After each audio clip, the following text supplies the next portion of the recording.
Hey guys, if you enjoyed this episode, please support this podcast by going to talkmurder.com/join and becoming a Taco Supremo.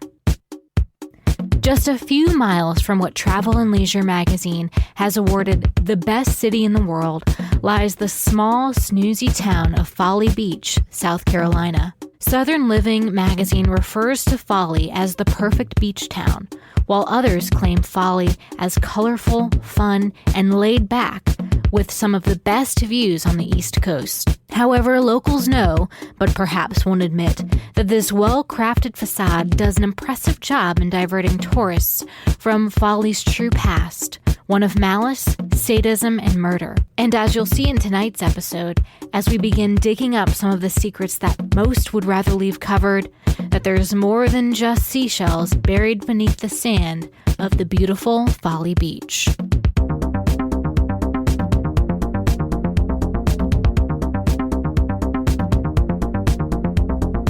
Oh, John, before I forget, Alan had a comment for you on the last episode about the guns. What did he say? Okay, so Alan is our gun expert here, and he says, "Oh, John, you can indeed buy full auto firearms in the States. The stipulation is that an individual has to apply for and pass an incredibly deep, completely up your ass, background check conducted by the ATF, along with paying an insane fee for the license in order to own one.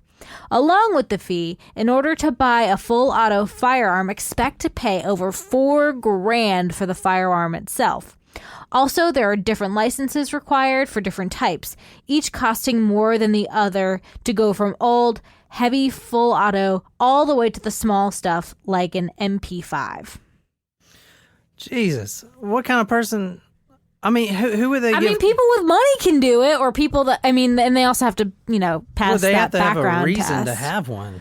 It seems and like who needs? At least it seems like it's a thorough background check, according to Alan, which is good. Well, there you go. Steve, gotta tell you, we're getting a lot of love on that story, and I appreciate that. We are the only podcast that's ever done it. That always makes me feel warm and fuzzy inside. How come the only stories you guys like is when we get hammered? All right, guys, tonight's story is a local story here for us at the Talk Murder House. Sweet. And you may have noticed before live shows, recently I started doing stories from whatever city that I was going to do a live show in. So this weekend we have a live show here in Charleston. So I thought I would cover the Folly Beach serial killer tonight. So it's just me and Nicole tonight. So she will be my narrator. So Nicole, can you please describe these two girls right here? So these girls look awfully young. I mean, not like children young, but they look like very young teenage girls, like maybe 13 or so. They're white with medium length hair, freckles. It looks like one of them has braces. Yeah, what year do you think this is? Probably 1978. Yeah, that's pretty close. We're actually going to May 23rd, 1973. So the two girls here that we're starting with tonight, they were best friends. Alexis Ann Latimer, she was 13. She is, if you go to talkmurder.com, you can see these photos. Alexis is the one on the right there. Okay. And then Sherry Jan Clark, that's her on the left. So go to talkmurder.com to see those. They look photos. like they should be in the Brady Bunch. Yeah, I mean, they definitely had the Brady Bunch 70s haircut. Yeah. That was 70s, right? Yeah, I think so. Yeah. So it is a Wednesday, May 23rd, 1973. Now, Sherry is actually visiting Alexis at their parents' beach home. They had just bought this house. And, well, before we get started, Nicole, can you tell me all about Folly Beach? Sure. Well, Folly Beach is, so Charleston, there's no actual beach on the Charleston Peninsula. There's the Battery downtown. So when you come to our neck of the woods, there's two beaches that are barrier islands, Isle of Palms and Sullivan's.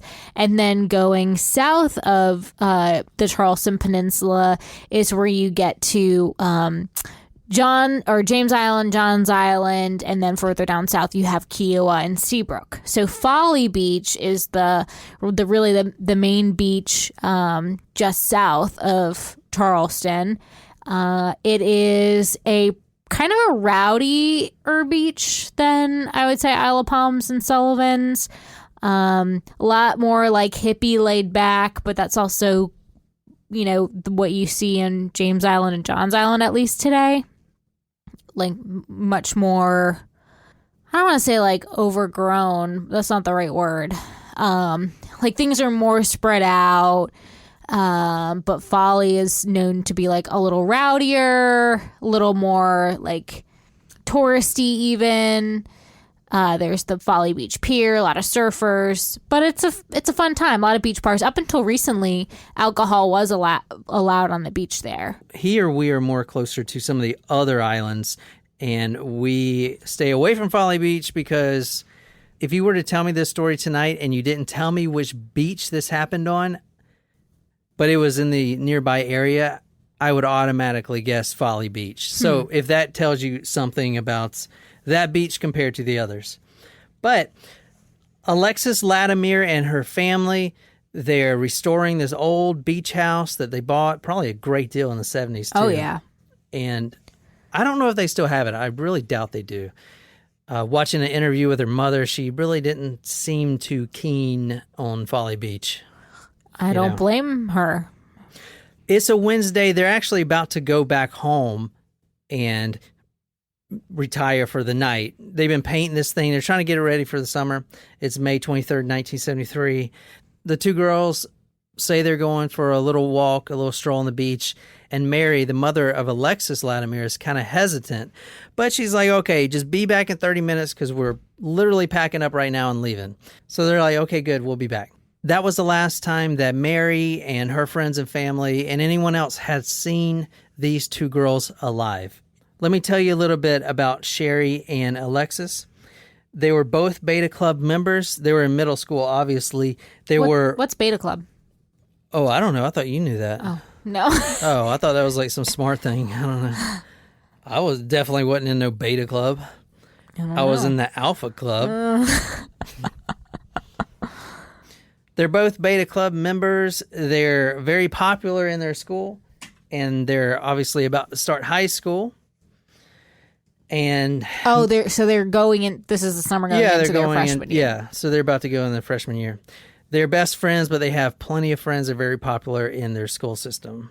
Now, the Folly Beach police get the report of the missing teenagers from Mary Latimer, and let's just say they did not do anything for 2 weeks at all. They did nothing. And so when the girls are missing, so the girls go missing. So they go walk on the beach. 30 minutes later, they're not home. Mary gets, distraught. She's wondering what has happened. Where are these girls? She gets her family. They all go to the beach, and for hours they search. Nothing. And then immediately they contact the Folly Beach Police Department, and they report the teens missing. Now, the Folly Beach police did not do anything for 2 weeks. And if you watch the interview from Mary Latimer, you can definitely see that she's still kind of resentful that they did absolutely nothing for 2 weeks. But and that's the most critical time. If you can't find them quickly. Yeah, but then again, it's the beach police. If you ever come down here to Charleston and you go to the beach police, I mean, it's like they're wearing shorts. Yeah. It's like Paul Blart. Yeah, it's definitely the dream job. Holy shit! Like I definitely would love to be a beach cop. But they're dealing with kids drinking. They're dealing with surfers that are illegally surfing some of the waters. They're dealing with sharks, stuff like that. They're not dealing with homicides.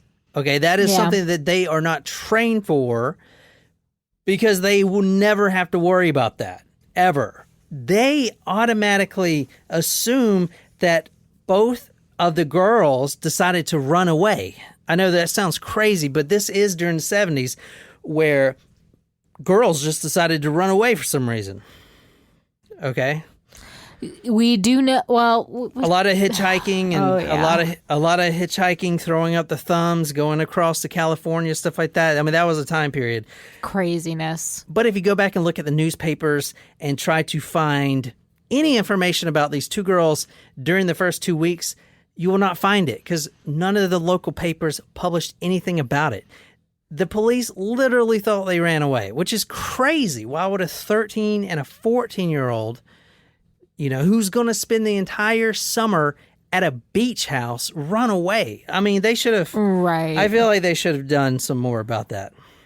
And it seems like a very young age for them to be even consider like hitchhiking an option for them. 16, 17, I don't know, 14 just seems pretty darn young. And if there's like no issues at home for them to be concerned about, to say, oh yeah, they want to run away. They always talked about going to Hollywood or whatever it is. If there's no signs of that, then come on, guys. Mary Latmer said, the girls were reported missing immediately, but the police laughed at me. They thought I was just an overwrought mother. The families of the two teens decided to take matters into their own hands. They printed out these leaflets. They distributed them to local restaurants and gas stations, stuff like that. They paid for all this stuff. Mary, the mother of Alexis, was so distraught and so worried, like any mother would be, that she actually contacts a psychic, but not just any psychic, a psychic in the Netherlands. Wow. Yeah, he's like this world-renowned psychic at the time. I mean, I have had family members contact psychics before, or I wouldn't call them necessarily psychics, I'd call them mediums, which maybe that is what this person was. Guys, I want to know if anyone has any experience or what you guys think about contacting psychics. Please tell me. Go to the blog under this and leave me a comment or something. Tell me every story I've done, and a lot of them I never even mentioned the psychic routes, they're all wrong. So I don't really understand why people buy this stuff. I mean, I know why people buy it because it's desperation. They'll do anything. Right. But I have never came across a story that the psychic was actually right. And if there's a story like that, please let me know because I'll definitely cover it. But the psychic did draw a pretty detailed map of Folly Beach. But then again, you could look that up. I mean, I know they didn't have Google Earth, but they had maps, right? So anyway, This is the actual psychic drawing, and it's hard to see, but this is the beach. This is the beach. Yep. This is the water, and then the bodies are buried here. Like in the marsh, Beach. like in the marshland? Yeah, in the dunes, the marsh dunes. North Folly Beach. So, and the map is actually pretty accurate. Okay. But, it's only accurate if the bodies are where you said they were. But their bodies aren't, where they were. So at this point, the mothers are getting psychics. They're doing all this stuff, and the police are not offering much help at all. The police chief at the time, his name was Julian Bunch. He was the police chief of Folly Beach at the time. And they literally just thought that these girls ran away. Okay, so if you want to read this is from September 29th, 1974. This is from the Daily News. Charleston County Police had reached the decision that the two girls might have joined those thousands of other runaway girls across the nation who had drifted into anonymity in search for their own identity and a flight from home discipline. The search for the girls was abandoned. That's crazy that they would just kind of, they probably ran away. Like, make an effort, dude. Mary made a good point in her interview when she said that. Okay, so what if they did run away? A 13-year-old and 14-year-old ran away. They're still too young to take care of themselves, right, to eat, to do anything. And they're still putting themselves in huge danger if they were to be running away. At 13 and 14, don't wait 2 weeks before you do anything like they did, Completely agree. She's right. Yeah, hell yeah, she's right. All right, so we're skipping forward just a little bit. We're going to come back to those girls. Okay. But this is a different crime that I'm about to talk about right now. Okay. Okay, so stay with me. On Folly Beach, on East Atlantic Street, which I Googled Earth, I could not find that street at all. I think it was renamed. Interesting. Or something. I don't think it was renamed because of this, but I couldn't see an Atlantic Avenue or Atlantic Street anywhere in Folly. The closest I saw was Arctic, which Arctic Street is not it wasn't renamed because that was a different street in this time period, Arctic Street and Atlantic Street, but I couldn't find Atlantic. Weird. Okay, but I do have the photos of the crime scene, and they were really hard to find, so go to talkmurder.com if you want to see those. But, so right now we're going to Friday, April 12th, 1974. So the two teenage girls I just talked about, they went missing 1973 in May, so we're about a year down the road. We're on the 1100th block of East Atlantic Street.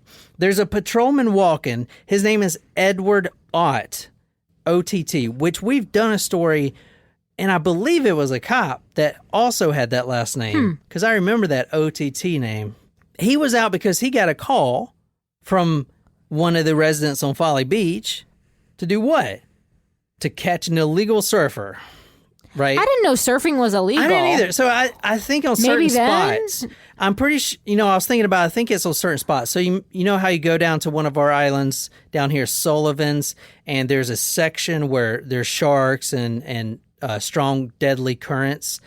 Surfing's illegal there. So I'm thinking that he was just going out to catch someone that is surfing in one of those deadly current areas. But I'm not 100% sure. He is walking back to his patrol car when he hears a very faint but still audible scream from a girl. Ooh. Help me! Help me! He looks over, and under a vacant home, 1101 East Atlantic Street, is where the sounds were coming from. Now, this is the house right here. So the houses weren't even on stilts back then. I don't know. That's a good point. Not many, anyway. At least not that one. So, guys, if you don't know what she's talking about, the houses here, a lot of the houses here are on stilts because of the flood risk factor. And actually, a lot of these little islands, you can't even get insurance. I know on... Really? Yeah, so on Tybee Island, which is a shithole, and actually right off the shore of Tybee Island, there is an unexploded... missile that was lost from World War II that's still down there somewhere, and they can't find it. So they're like, we're not insuring anyone who lives here.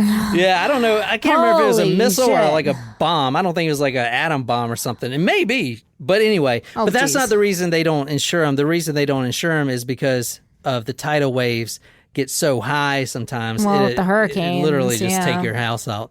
So it's not that you can't get insurance, but it's hard to find insurance down there. So this house you're looking at right now, the left side of the house, you have kind of like a basement. It's the shower room. You know, when you come from the beach and you got sand on your feet, you wash off in the shower. That's the shower room. So that's where these crimes are going to happen tonight. Okay. Of this house, it's the same house right here. So are you saying this is the killer's house? No, this is not the killer's house. This is a vacant house completely. Oh. Yeah. Well, the killer's using it. The killer's using it. Gotcha. Which automatically makes me think that the killer is from around the area, because how do you know what houses are vacant or not? Like, why would you risk He's a realtor. Oh, shit, maybe. Anyway, if you want to read this, this is from the Daily News, again, September 29th, 1974. Girls in the sand. In a scooped-out section of sand at the far end of the area, Ott saw 3 partially stripped teenage girls lying side by side on their stomachs. All were tied, hands and feet, with cruelly drawn plastic-coated clothesline. 2 were gagged. The third girl, obviously the one who had cried for help, had dislodged her gag. It lay in the sand. Ott was to report that the girl, eyes wide with terror, whimpered, "Thank God you heard me. Get us out of here. He's coming back." Ott knelt beside the girl to undo her bound wrists and legs. "Who's coming back?" The man who made us walk under the house. I can still see his eyes. He was crazy or something. He was excited. He was trembling like he was cold." That's freaking creepy. Wow. It reminds me a lot of Ted Bundy, those, where he gets excited and it's just kind of eerie, Ugh. Yeah. Anyway, so 3 girls were bound and tied under this house you're looking at right here. In that room, that shower room. Right. Jeez. Now, this was actually Good Friday.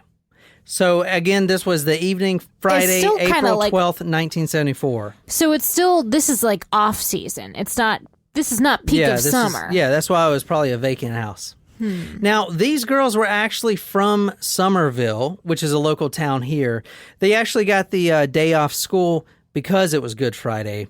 Gotcha. They go down to Folly Beach to sunbathe, and they're just walking on the beach. And if you listen to the interview with one of the victims that was recalling the story, because obviously these girls survived, she said that she reaches down and picks up a sand dollar, and she remembers it because it's the first sand dollar she's ever found that's whole. You know, it's hard to find them that with no flaws in them. That's true. Whole. You've got 2 right on your desk right there. Yeah, and I had that one tiny one, but you broke it. And I was really mad because you don't find small ones. And that thing was in perfect shape. But I got over it. Because you try to glue it back together. And I was like, that's not the same. But good try. We also have a whole jar of other ones. Yeah. Okay, so We find a lot of sand dollars on the beach. anyway, so she leans down and picks up the sand dollar.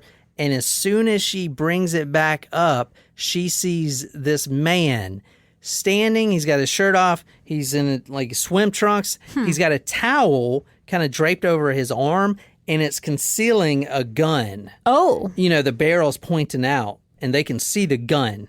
He tells the girls that he just killed 3 people, and if they don't do what he says exactly, he's going to blast them away too. He takes them to that house that you're looking at, that vacant beach house in the shower room, and he ties them all up. He uses shoestring, and he uses bed linen that was ripped up, you know, like a bed sheet. Yep. You rip it into big rectangles. Luckily for these girls, the patrolman was walking back to his car and spooks the guy. And he says, quote, "I've got to leave you for a while, but I'll be back shortly and take care of you." The patrolman hears him. Now, this is 20 minutes after they're bound up. This guy books it.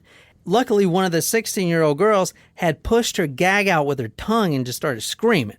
Wow. So they were saved, and they weren't raped or anything. Wow. But they gave a good description of the man. They said it was a man with olive skin, dark hair, a dark mustache.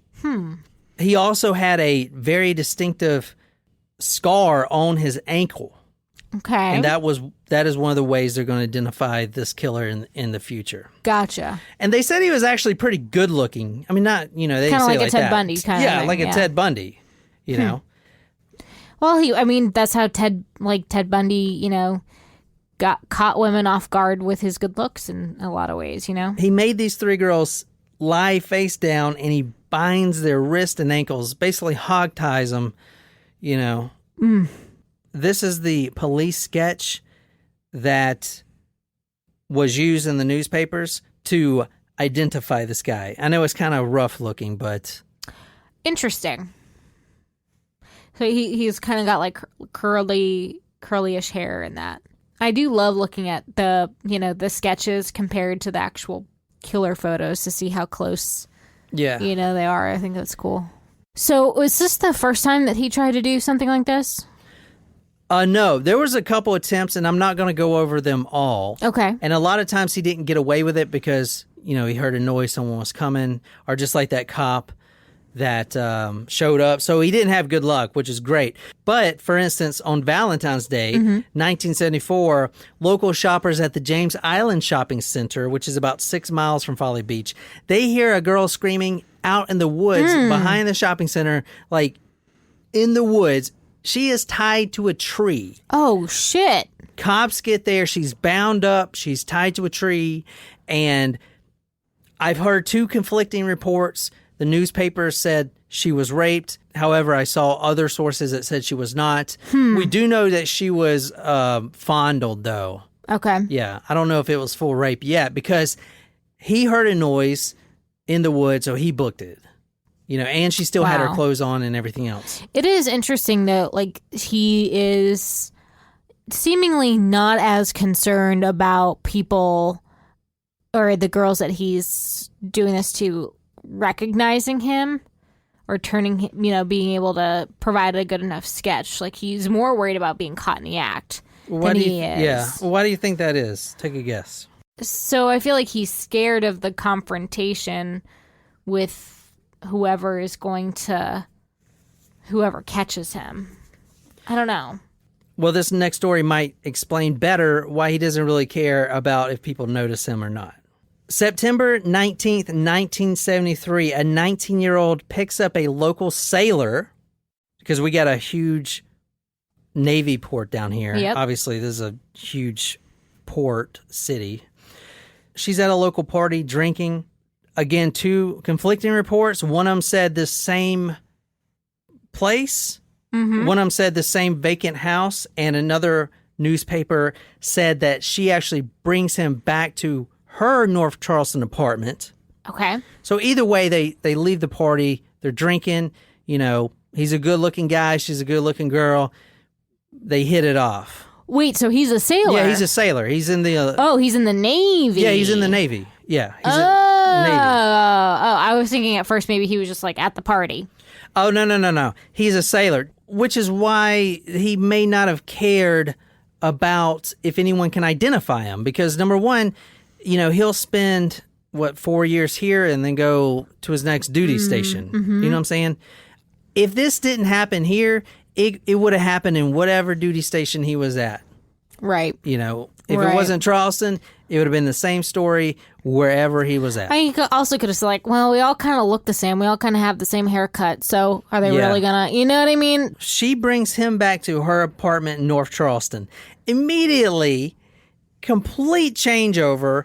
He goes to beast mode and starts pushing her on the floor, tries to assault her, is hitting her in the face, just being completely crazed.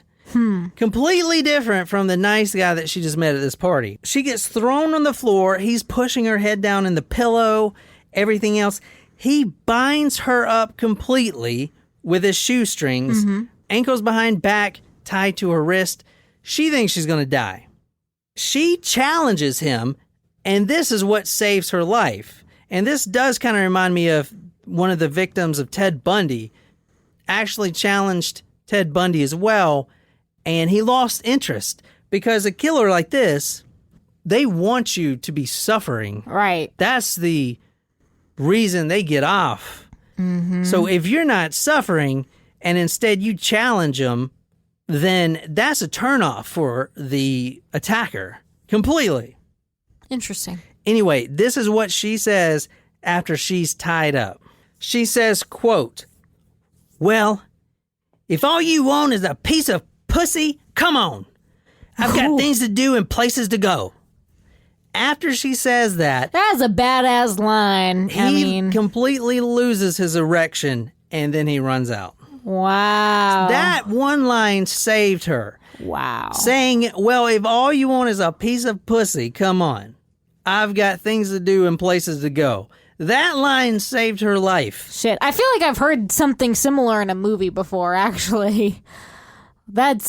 Yeah. You go, girl. April 1974. If you want to read this is from a local newspaper here, dated 29 September 1974. On Tuesday, April 16th, E.D. Pickerel, a Folly Beach resident, was walking his dog past the Atlantic Street house where Patrolman Ott had rescued the 3 Somerville girls. The dog began to circle a mound of sand above the dune line in front of the house, growling and whining frantically. The animal obviously had sniffed an odor too faint for Pickerel to pick up. Pickerel reported the dog's suspicious behavior to Folly Beach Police Headquarters. In less than an hour, police and rescue squad members armed with shovels began digging at the spot where Pickerel's dog had whined. That's a good dog right there. Okay, this is the actual photo of what you just read. Do you see the body in this photo? Oh, yeah. Yeah, so you can see it barely. It's black and white. If you want to see it, go to talkmurder.com. Very freaky looking. Yeah, it's very creepy. That is the actual unearthed body that they found. Okay. Is it one of the two girls? It is not one of the two girls. Oh, wow. Now, Joel Sexton, which was the medical examiner for Charleston County at the time, said that the victim, which was a teenage female, was strangled with a cloth tied around her neck.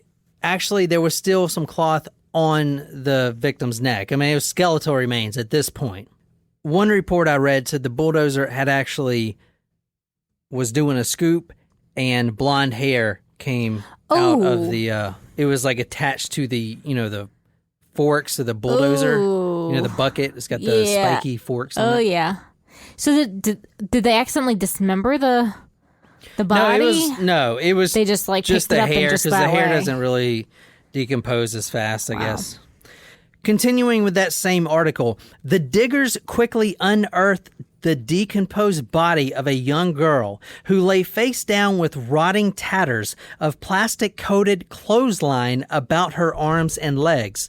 The body apparently had been in its sandy grave for weeks and was presumed to be that of a Mary Bunch. Do you remember that name, Bunch? I do. I said it earlier. Who was I talking about when I said his name is Bunch? Julian Bunch. It's the police chief. No freaking way. Yeah, the police chief that said, oh, they're probably runaways. His daughter became one of these missing girls. Oof, the police chief's That is some daughter. Cold justice for that first mom. I mean, yeah, oh yes, man, she's probably like, that's what you get for fucking saying my kids ran away. I mean, my it's daughter sad, ran away. but shit, dude. I mean, because now we definitely have a serial killer. Those other two girls didn't run away. Yeah. There's no way. The police chief's daughter. I mean, it wasn't that's terrible publicity for him in the town. It's like, they only gave a shit when it was the police chief's daughter. You know what I mean? I mean, it's sad. That's kind of fucked up. Yeah. This is her right here, Mary Bunch. She's 16 at the time as well.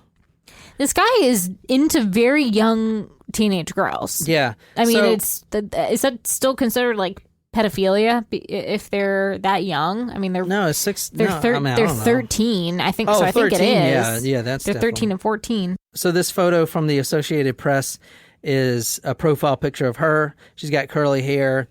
It says, body unearthed on beach. The body of 16-year-old Mary Earline Bunch, missing since February 20th, was found buried on Folly Beach Tuesday. So she goes missing February 20th, and she's dug up in April after that dog, finds her remains on the beach. Now, here's some photos that I'm just showing you, Nicole, of, the search for the other bodies, because obviously they're trying to find the other two girls. They knew they had to be buried there somewhere. So you see this tract right here of, it's like a huge moat. It's like a huge gutter.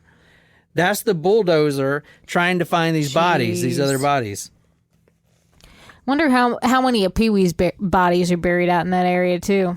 All right, going back now to the girl that met the sailor at the party. You remember that? Mm-hmm. She brings him back to his apartment. Yep. Okay. Now she sees this sketch because she didn't initially report this at all. She didn't know he was a sailor because she met him at a different party, but she let it go completely. And also this guy had a beard at the time, which you wouldn't think a sailor has a beard, but I guess it is the 70s and they are in the Navy. I don't know. Yeah, you would think that that's not a thing, but... Yeah. So she sees this guy's sketch and immediately thinks back, is like, that's the guy that assaulted me. Wow. And she says that, quote, my abductor was wild-eyed, trembling, and excited. So creepy. Now, what's really screwed up about this is a month later, after this assault took place and she challenged him, she sees this asshole at a party. Oh. Another party. And it's at the Enlisted Men's Club on the naval base. So she sees this guy across the room. How awkward is that shit? At the party, she said, I saw this fellow who tied me up. I pointed him out to a Navy policeman who told me the fellow was Richard Raymond Valenti. The policeman told me to contact you, but I neglected to do that until now. I saw the sketch of the fellow who tied up those 3 girls last Friday, and I knew then I should call you. The fellow in the sketch has to be Valenti. The Navy police can tell you about him. So now they know he's in the Navy. They got a pretty good idea that this is the right guy. This is what he looks like, and you can tell me if he looked anything like his police sketch. So he's he's an Italian-looking guy. Valenti, obviously Italian, and kind of olive skin. I mean, he fits the description. All right, so let me tell you a little bit about this guy. At the time of his arrest, he was 31. He originally is from Brooklyn. You know, all them Italians come from Brooklyn. He joined the Navy in 1962 as a radio operator. He was assigned to the submarine rescue vessel Petrel as a specialist 2-C radar expert. One report that I was reading said he was a petty officer, but that cannot be true because this girl, 19-year-old, saw him at the enlisted club. And plus, he's a radio specialist, not a petty officer. So right. Officers wouldn't be hanging out at the enlisted club. Is that what you're saying? Yeah. So he was married at the time of his arrest. Yeah. And he has, which is really fucked up. And I want to know what you guys think of this right here. So please. Like, where's his wife at these parties? Hello? At home, I guess, waiting for him to come home. He probably says he's working late. I want you guys to tell me what you think of this. Go to talkmore.com to let me know in the comment section. But this guy has a 5-year-old daughter. Ooh. And he's out raping 13-year-old girls. Ooh, that's so bad. I mean, what kind of guy do you got to be? You have a flesh and blood daughter. Would you want anyone to do that to your daughter? Why the fuck? Like, I just cannot understand. And they're younger, like they're young girls that he's doing this to for the most part. The ones that he's murdering anyway. Yeah. He got married to Sharon Wetmore. She actually had 2 kids of her own before they got married. So he's got 3 kids, 2 stepkids, and then 1 biological daughter. And they met while he was in a duty station in Florida. So like I said, he's probably not worried about being recognized because he's on the move. He'll spend 3 or 4 years in Charleston and then go wherever. You know, who knows, wherever the Navy takes him. Another thing that's really fucked up about this guy is he lived a block away from that house, that vacant house that he used to kill all 3 of these girls.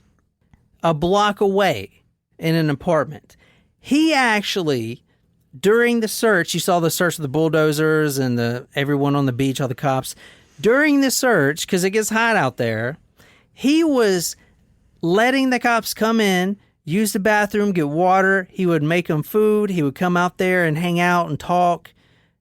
At the crime scene, while they're digging these people up, his wife would bring him coffee. Wow. It was just like, what the fuck? She prepared sandwiches for him. Did she not think that he was... I don't think that she knew that it was her husband, which I can't believe she wouldn't suspect it. Because, as you'll hear in a minute, she did find out that he was into this bondage thing. She found a bunch of what the newspaper at the time considered, quote, choke porn that he had stashed away under the house. Under the house? Yeah, so he was stashing it away under the house so she couldn't find it. It was choke porn. Basically, I don't know, choke porn, BDSM shit. Anyway, if you want to read this is from the Daily News, 29th September 1974. The Valentis generously extended the run of the house and the use of the kitchen, bathroom, and telephone to those involved in the digging. They seemed not to mind as the passing hours filled the apartment with a dozen reporters, TV cameramen, and policemen. Valenti made several pots of coffee. His wife prepared sandwiches. Valenti, dark-haired and clean-shaven, left the house several times to visit the digging scene. Each time, he asked in a soft voice, "Anything new? Found anything else?" Reporters noticed that when he returned home, he would relax in an easy chair and begin idly thumbing a Bible. Yeah. Wow, what a freaking weirdo. Neighbors actually called him a, quote, super Christian. Of course he was. Yeah, he was a super know on the Christian. last episode how that turned out. Yeah, and then a lot of the photos that were taken when he was arrested and go into trial, and in the courtroom, he's holding a Bible. It's kind of interesting. I'm surprised that they would let him go to the digging scene. Well, he just showed up. It's kind of like that body that washed up on the shore a few weeks ago, and I was there. Not that I had anything to do with that. No, but he's like digging up when they're searching. That's weird. But a lot of locals were there helping and stuff. It's not just he's the only guy. I know, but it's his what's murders. going on? I know. It reminds me of that Australian story, that podcast we listened to. Where are you digging? Remember that? Yeah, that was a a great good story. one. So he was arrested and quickly confessed to all of this. It was like an hour and a half interview, and he confessed to everything. He's like, it was me. Completely me. Wow, he clearly did not go through the right training in the Navy. You're not supposed to divulge secrets, dude. On the tape and in the statement, he gave the first clues to his sexually deviant fetish for binding and gagging women. Such a practice, he said, gave him an emotional sense of dominating women, of bringing them under his total control. He had experienced his first urge to dominate women during a period of childhood resentment at the, quote, total domination exercised over him by his mother. So his mom... He got mommy issues. Mommy issues, just like Edmund Kemper. Yeah. A psychiatrist at the trial testified that this man, Valenti, Richard Valenti, suffered from, quote, a sexual deviant character disorder, and that's why he wanted to control women. And he came from a, quote, seriously disturbed family and suffered from domination by his mother. His fetish stems from his desire to dominate his mother and have complete control over women. His sexual deviation is a type of character disorder. However, Valenti knew the difference between right and wrong. So at the trial, because eventually, he confessed to killing all these and raping all these women, he goes to trial. And he pleads insanity. What? Yeah, he pleads insanity. So they had to see because the only way you can get the insanity plea is if you don't know right from wrong. But he knows right from wrong. And one of the reasons that he knows right from wrong is because of what his wife testified. Ooh. That she had found his choke porn, and he was so upset that he betrayed his wife by having choke porn that he tried to kill himself. Therefore, he knows right from wrong. He knew that was wrong. Tried to kill himself, right? So he knows right from wrong. He's not insane. His attorneys were trying to get him out, get him out scot-free. He's like, what the fuck, dude? That's what attorneys do. Anyway, let's go back to the start of the episode. The two girls that go missing, Alexis Ann Latimer, 13 years old, Sherry Jan Clark, 14 years old. Remember, they were walking on the beach. The family of Alexis were fixing up that beach house. They were only going to be gone for 30 minutes. Never seen again. Now, after all of this comes out and the police chief's daughter is found and they arrest this guy, now they're still looking for the bodies of these two teens. And it took him a while, but he finally went and showed the police where he buried the bodies of these two teens. And this is the actual evidence photo of that right here, the burial site. Oh. I mean, it's like in the dunes, right? Yeah, it's in the dunes. Now, during the interrogation is when he told them what he did. And this was going to make you really sick. The two girls were actually buried at 905 Atlantic Street, which again, I could not find that street address on Google Maps. Maybe I wasn't looking hard enough, but I think they just renamed it something. I wonder if it's probably the waterfront street if the dunes were right there. Yeah, maybe. Yeah, I guess a good point. He says that he saw these two girls walking on the beach. Remember, he lived a block away from this. He lived in an apartment there on Folly. Quote, I got this urge again. The urge to tie them up. It was a spur of the moment thing. I tied them up in the shower. Now, let's go back to the house, the vacant house that he was using for all his crimes. This is inside the house. And instead of tying them up on the floor, hands and feet, hog tying, he ties them to the ceiling of the shower. Right now you're looking at the actual spot that he tied both the girls up at. Do you see the two boards? Yep. and you see the pipe that goes in between them. Mm-hmm. So he ties one girl up to one pipe and the other one to the other right one. next to the pipe across from the board. Now, tied up, I don't mean tied up hands behind back. I meant he tied a noose. Oh. And he made both the girls stand on chairs. Valenti said he hurried home, got a toy pistol and some strips of cloth, and returned to the beach. He threatened to shoot the girls unless they preceded him to the outside shower stall on Arctic Street. After the girls reached the shower, he ordered them to disrobe. He tied their hands and feet, ordered the girls to pose in various positions, and then had them stand on a rickety chair while he placed nooses around their necks and tied the loose ends to water pipes above their heads.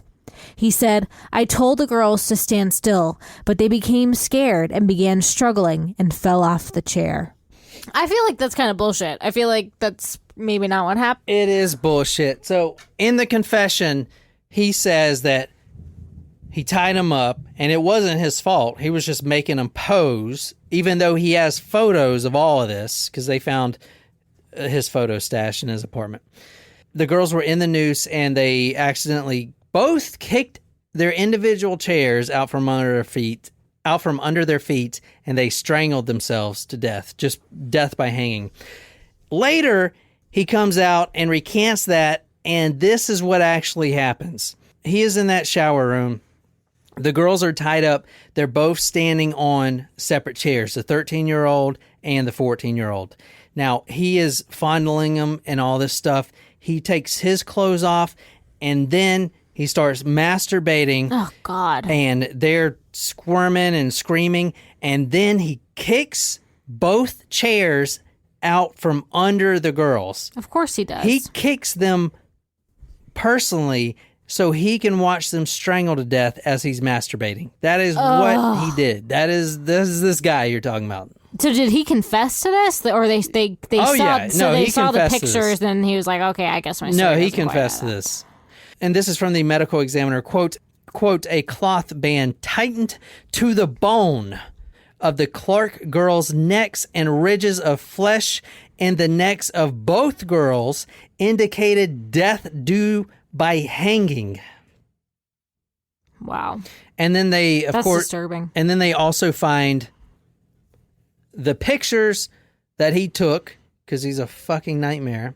Under 2 1/2 feet of sand, the diggers turned up the skeletons of 2 girls resting side by side, face down with their heads pointed toward the sea.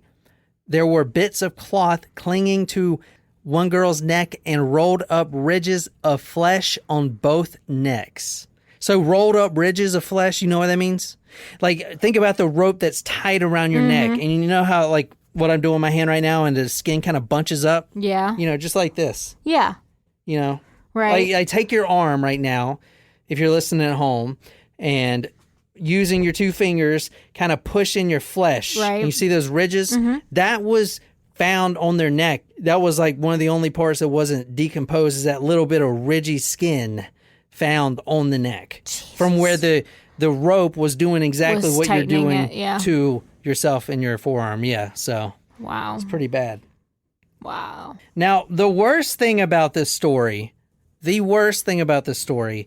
is that for some fucking reason, South Carolina at the time had a ridiculous law, and is not there now, but during his sentencing, it was. And he was sentenced to 2 life in prison stays. He actually never got tried for the police chief's daughter, which was kind of weird. I thought that'd be the first one he got tried for. But the stupid ass rule that they used to have in South Carolina, which they no longer do, but when he was sentenced to his 2 life sentences, said that after 10 years of prison time, he's eligible for parole. And not only that, he is allowed to request parole every 2 years. What? So since then, he has requested parole, I think it was like 18 or 19 times. The reason this is fucked up, guys, is because the family, like the sister Every time they have to go of testify. Alexis and the family members of these 2 girls and the police chief's daughter, they're still living here. And every 2 years, this guy requests parole. The last parole was denied in 2018. Wow. Guess what? It's coming right back up, and he's going to request it again. So I'm putting a link on talkmurder.com on the blog post here. Please share this link. It's the Facebook page, but it's done by the families, and it's just a reminder every 2 years to sign a petition. So every 2 years, they sign this huge petition, and he stays behind bars. But the really screwed up thing about this is he is requesting every 2 years, which is bringing the family back every 2 years to relive this. This happened in 1973. It is 2020. That's awful. 2020. How old is this guy now? He's got to be... That's what he looks like now. Wow. I'll put that picture on talkmurder.com. It was just another... This is from the 20th parole hearing for double murderer, and he was denied parole again. Now, he says that getting out of prison isn't the most important thing in his life. Well, why the fuck do you request it every 2 years, you piece of shit? Anyway, he also says that if he does get out, it will be a good chance for him to spread the Christianity that he has been practicing in prison. Oh, yeah. Great Christianity that you're practicing and preaching. Quote, parole is not the issue for me. And, he still requested every 2 years, so I guess it is the issue. Quote, the quality of life I live in the Lord is the issue for me. All right, Chris Watts. Wow. You fucking piece of shit. I'm surprised that even though that law doesn't exist anymore, that he would still be allowed to do that. Or all they might have to do, a loophole around that, is just because they changed the law after he was convicted. Is trying for the other murder. The other murder, put him away, and sorry, dude, life, no parole. Yeah, but he would still get. But that's the thing. If they tried him for the other murder, it would still go under the 1973 rules, and he would still get a chance of parole every 2 years. Would he? Yeah, because the crime. It's based on the law. Yeah, it's based on the year. I don't know how it works. I'm not a lawyer. But I do know that this guy is requesting every 2 years. The last one was 2018, so guess what? 2 years is coming up again. So I'm going to put that link on the Talk Murder page. I'll sign the petition. Yeah, and guys, if you don't mind, just go there and just like the page and just forget about it. Completely forget about it, because when the petition comes back up, you'll get notified. Yeah. And you'll see all this activity. Just go sign it every 2 years. Keep the piece of shit behind bars. And, so that's the Folly Beach serial killer. That's all I can find on that. What do you think? Well, I've always wanted to know the story. I knew that there was a Folly Beach killer, but I didn't know anything about it. Yeah, so Folly Beach, it is the rowdier of the islands, man. I don't want to claim this story. Because we would never have... you'll claim Pee Wee Gaskins. I'll claim Pee Wee Gaskins, but I won't claim this. Yeah, Pee Wee Gaskins was burying bodies on Sullivan's Island, which is possible. Shit. You're the first one out there digging, let's go find this body. Yeah. All right, guys, that's the Folly Beach killer. The reason I wanted to do that story is because we do have a live show coming up on Saturday. And if you're listening from Charleston and you're going to be at our show, I covered this for you. So we have a story that you've never heard of on our live show based in Charleston. So you guys are going to love it. Love it, love it, love it. So I cannot wait to see you there. I don't know if we have any tickets left. You can go check and see if we do. Probably not, but still go check anyway. And we'll see you at that show. Until next time. Why am I doing until next time? That's stupid. If you enjoyed this episode, be sure to hit that subscribe button on whatever podcasting app you use. If you like the story, you can follow us on social media, Facebook, Twitter, Instagram. If you're absolutely obsessed with this podcast and want to become our sailor, go to talkmurder.com/join. Become a Talko Supremo. Get a badass t-shirt, sticker, swag, a lot of love. Shout it out all over the place. Tell me what story you want me to do. I'll research it, dedicate it to you right here on the Talk Murder podcast. My name is John Hayward Nicole. And until next time, good night, you lovely, lovely people.